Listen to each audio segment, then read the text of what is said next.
В больнице быстро понимаешь цену одиночества. Когда у тебя нет ни жены, ни детей, то даже самая обычная стирка, либо же любые другие, даже самые простые бытовые моменты превращаются в настоящий квест. Все грязное, постирать негде, привезти некому. Ну а просить друзей какой-то помощи — это тоже своего рода проблема, потому что в любом случае тебе придется хотя бы частично открывать карты, объяснять, что с тобой происходит. Но это в свою очередь как, не знаю, как рулетка. Потому что неизвестно, как после такой правды изменится отношение к тебе. Ну и в этот момент диагноз стал не только проблемой, он стал фильтром. Фильтром, который помогал понять, где друг, а где просто человек, которому было удобно находиться с тобой рядом, пока ты был нормальный. Либо же пока ты был для него чем-то полезным. Телефон в то время звонил практически не замолкая, но на звонки я не отвечал. Не потому, что, естественно, мне не хотелось ни с кем общаться. Я скажу даже больше, мне очень хотелось с кем-то пообщаться, поделиться, скажем так, излить душу.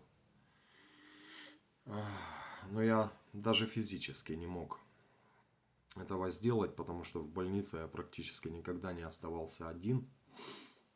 И в палате, и в коридоре со мной постоянно были люди.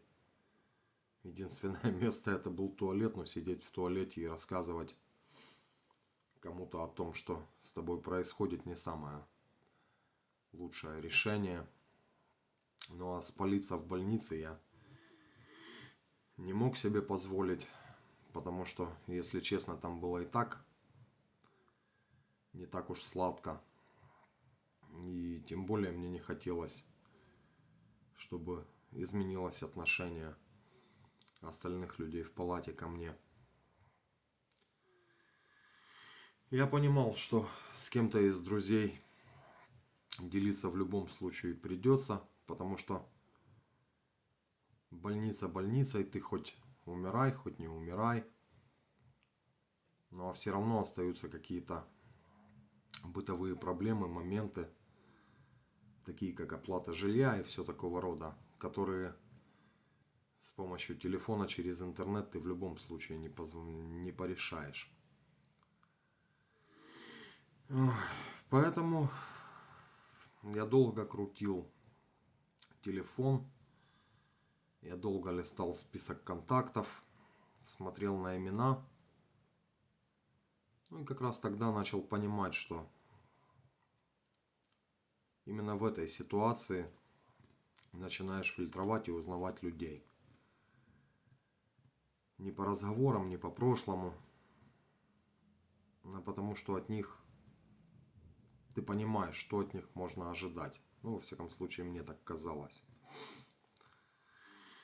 Этому не позвонишь, он сильно правильный и может сильно много себе накрутить. Второму не позвонишь, потому что он вечно бухой и по пьянке рано или поздно может где-то кому-то что-то ляпнуть. Тут реально, кстати, получается, как в песне у Высоцкого. Если сразу не разберешь, плох он или хорош. Только в горы, к сожалению, никого с собой не возьмешь, чтобы разобраться. Но я все-таки нашел возможность уединиться. Раскрыл карты одному человеку. Но по итогу я и сам был не рад, что это сделал.